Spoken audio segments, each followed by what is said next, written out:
Kita akan memulaikan kelas kita dengan doa. Siapa giliran berdoa hari ini? Stephanie berdoa.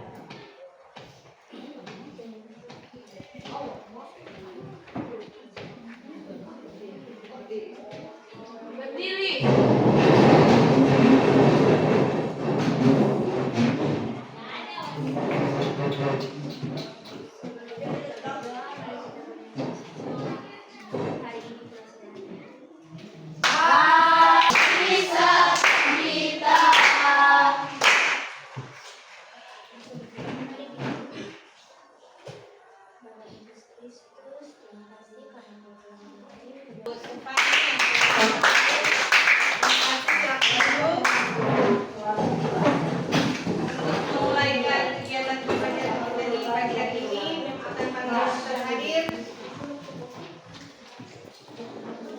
Jika Anda hadir, katakan present ma'am. Oke.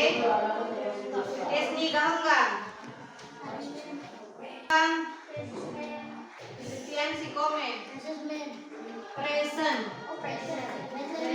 Semuanya. Present ma'am.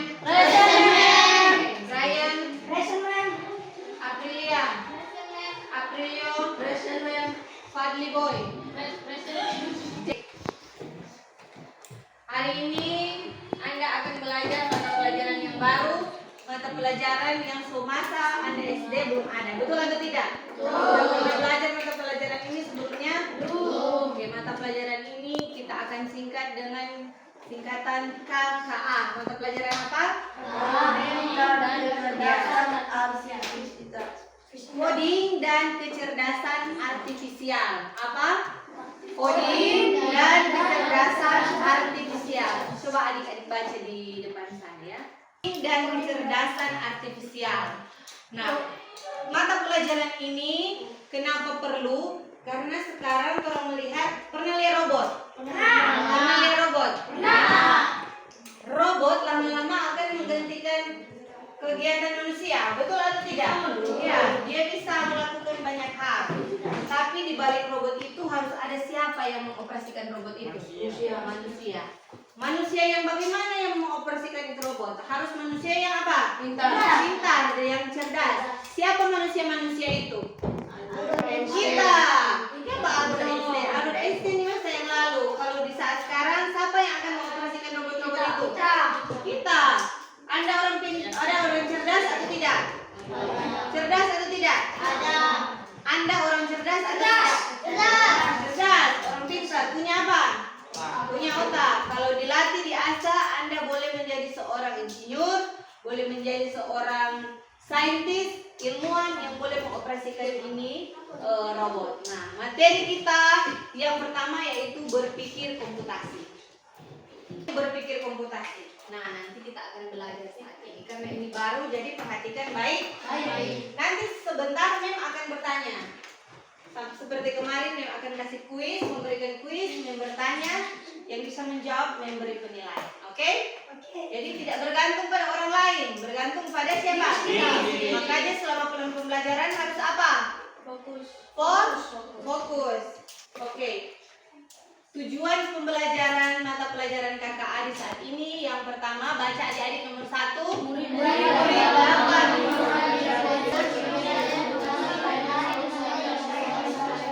Baik. Oke, jadi yang pertama kita akan memahami konsep dulu apa itu berpikir komputasi, dan yang kedua kita akan menghubungkan ini berpikir komputasi dengan kehidupan sehari-hari. Oke? Justin, ada dengan Melinda. Tujuan pembelajaran yang pertama apa? Apa, Justin? Tujuan pembelajaran yang pertama? Baca. Ada dua tujuan pembelajaran ini yang ingin mencapai dalam kegiatan pembelajaran ini. Ini materi yang akan Anda lalui di berpikir komputasi. Yang pertama ada pengertiannya, yang kedua ada apa? Naura, yang kedua. Adik-adik pernah di rumah membuat kue? Ada buat kue? Pernah, misalnya kue apa? Brownies, apa lagi? Pisang goreng, ada atau tidak? Ada pisang goreng kue. Ubi goreng. Nah, biasanya kalau di rumah bikin ubi goreng itu untuk berapa orang? 5 makan. Di rumah berapa orang? 6, ada berapa yang lain? 7, ada 4 tergantungnya. Ini contoh misalnya ini ada satu keluarga sementara membuat kue. Bahagia atau tidak? Bahagia. Kelihatan bahagia atau tidak? Bahagia. Jadi dari itu gambar tadi kita dapat melihat mesin. Adik-adik tahu itu mesin dan yang dipakai untuk membuat cookies tadi di pabrik itu sebenarnya yang operasikan apa? Komputer dapat digunakan dalam kehidupan sehari-hari untuk mempermudah kehidupan. Cara kerja komputer sama dengan cara kerja manusia, hanya saja lebih efisien. Jadi adik-adik kalau membuat cookies di rumah sama dengan komputer yang membuat cookies di pabrik. Tapi nih komputer ini dia lebih efisien karena dia membuat kue yang lebih banyak. Nah, sekarang mau tanya. Kalau adik-adik bikin kue di rumah, tidak adik-adik membawa mesin dari pabrik itu bawa di rumah? Tidak. Kenapa tidak? Sedikit atau ada yang lain? Perlu enggak? Tidak. Kenapa tidak perlu? Karena kenapa? Ayo. Kenapa? Membuang uang. Mesin itu murah atau mahal? Mahal. Jadi kalau misalnya orang baking itu cookies cuma per orang makan, kalau orang beli itu mesin 20 juta, biasanya juga beli di supermarket jatuh cookies toh 20 juta sebeli mesin cuma menghasilkan kue yang sedikit. Nah, jadi ini komputer ini adik-adik lihat, komputer dapat digunakan dalam kehidupan sehari-hari untuk mempermudah kehidupan. Cara kerja komputer sama dengan cara kerja manusia, hanya saja lebih efisien. Apa itu efisien? Lebih mudah, lebih cepat, lebih mudah, lebih bagus, iya no? Karena maksudnya efisien, yang dihasilkan misalnya cetakannya sama semua toh, bulat. Yang dua ini sama-sama, 1, 2, 3. Sama-sama 1, 2, 3. Berpikir komputasional adalah cara berpikir untuk menyelesaikan persoalan yang cara penyelesaiannya jika dikembangkan dapat dilakukan oleh komputer sehingga menyelesaikan persoalan menjadi lebih efisien dan efisien. Jadi yang akan kita pelajari di sini adalah cara berpikir komputasional. Itu cara berpikir yang bagaimana? Cara berpikir komputasional yang bagaimana? Efektif.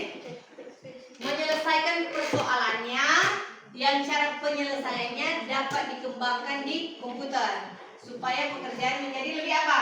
Ringan, lebih efektif dan lebih efisien. Oke.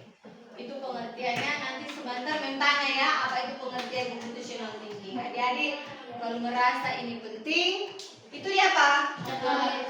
SD yang memang tulis, bukan begitu. Kalau rasa algoritma. Bagian yang B apa? Coba baca sama-sama, mau dengar. Algoritma, sama-sama 1, 2, 3. Dalam input algoritma 1, 2, 3. Nah, dalam komputer misalnya Anda melihat ini komputer, Chromebook, tab dan sebagainya atau handphone, itu ada bahasa pemrograman ya adik-adik. Jadi tidak ada yang adik-adik tindis baru mengeluarkan hasil di layar, ya kan? Ya atau tidak? Dalam mengikuti kegiatan, baca poin pertama 1, 2, 3. Kuat-kuat semuanya 1, 2, 3. Dalam mengikuti kegiatan kita harus mengikuti pola atau aturan tertentu. Iya, itu tuh algoritma. Pola atau aturan-aturan tertentu. Dalam mengikuti kegiatan, kita harus mengikuti pola atau aturan-aturan tertentu.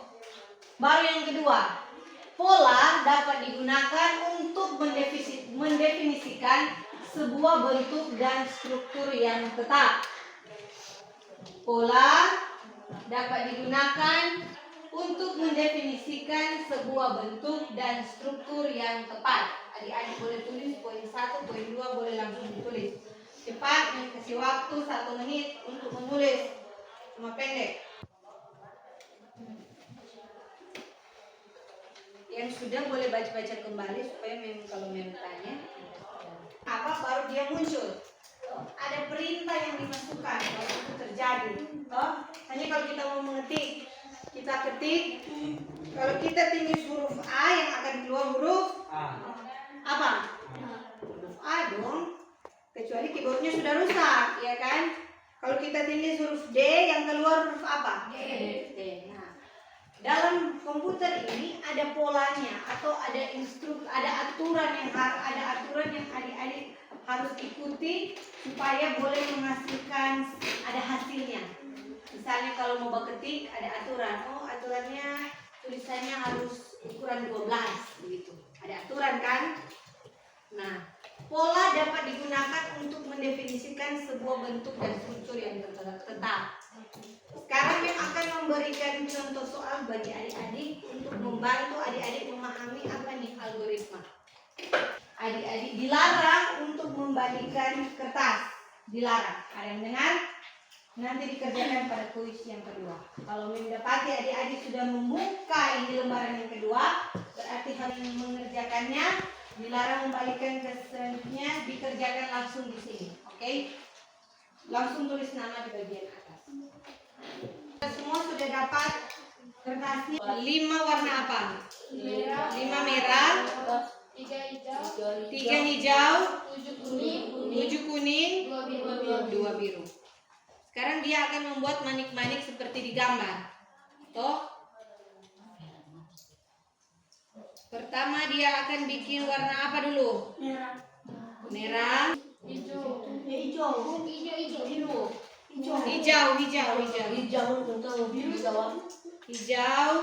Baru apa lagi? Kuning. Baru warna apa? Biru. Adik-adik lihat. Berarti itu yang manik-manik merah sisa berapa? Anggaplah ini mau bikin manik-manik ini. Kau ambil itu warna-warna.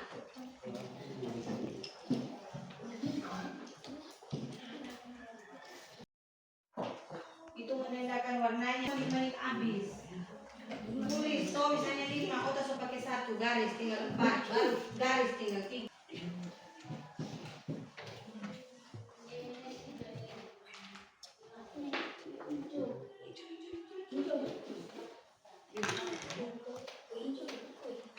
Sama, sudah boleh baking. Kalau dia masih ada warna yang manik-manik yang bersebelahan tidak boleh berwarna sama. Tapi kalau tersisa dua-dua sama warna, tak usah rangkai. Jadi berapa anak-anak yang memiliki ini? Betul atau tidak? Belum baca semuanya, sudah berpikir apa? Jadi mulai sekarang kalau dapat soal, mau dia mata pelajaran apapun, berpikir ini soal apa? Mudah. Harus apa dulu? Di apa dulu? Harus apa? Dibaca dari atas sampai bawah harus dibaca. Oke, selanjutnya kita akan next selanjutnya. Sekarang optimalisasi penjadwalan. Jadi dalam berpikir komputasi ada pertama algoritma, ada aturan, ada polanya. Yang kedua sekarang ada optimalisasi penjadwalan. Baca sama-sama. 1, 2, 3. Kita belajar mengatur jadwal untuk berbagai kegiatan agar tidak saling bertabrakan, agar bisa menyelesaikan persoalan secara efektif dan efisien. Tadi ada aturan dalam green. Kami menulis green. 1 menit Anda menulis sampai selesai. Mana buku Anda? Justin. Optimalisasi penjadwalan. Kalau tadi yang algoritma ada aturan, ada pola yang harus kita ikuti. Nah, selanjutnya di optimalisasi penjadwalan ini ada kita perlu mengatur jadwal untuk berbagai kegiatan agar tidak saling bertabrakan. Itu tuh berpikir komputasi, berpikir cerdas. Orang perlu atur jadwal supaya tidak bertabrakan, supaya lebih efisien. Orang tua Anda, mama suruh begini, beri perintah begini, tolong masak air, tolong memasak air.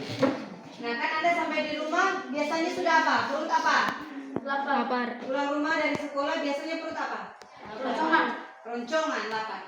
Nah, misalnya mau memasak air ini butuh 2 jam, contoh. Butuh 2 jam mau memasak air. Sebaiknya hal yang pertama Anda lakukan apa? Makan. Apa? Makan. Baru apa? Masak air. Masak air. Ada jawaban lain? Berganti masak air, kong? Makan. Nanda makan. Bagaimana? Makan. Makan dulu baru apa? Minum. Minum baru apa? Ganti. Oke, sekarang coba ada ini. Kita perlu mengatur jadwal agar tidak saling bertabrakan. Kalau memasak air mau jaga atau tidak tuh air? Jaga.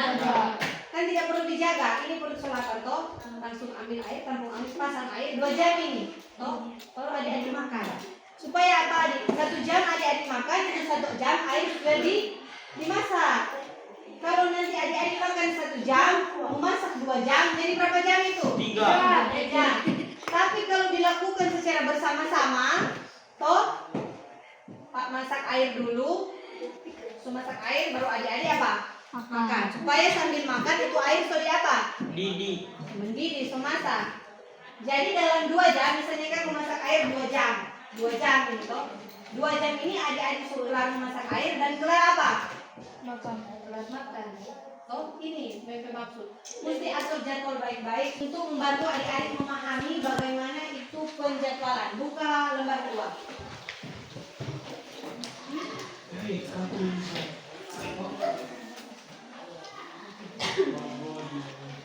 Buka lembar kedua. Baca sama-sama dulu. 1 jam berapa menit? Berdiri.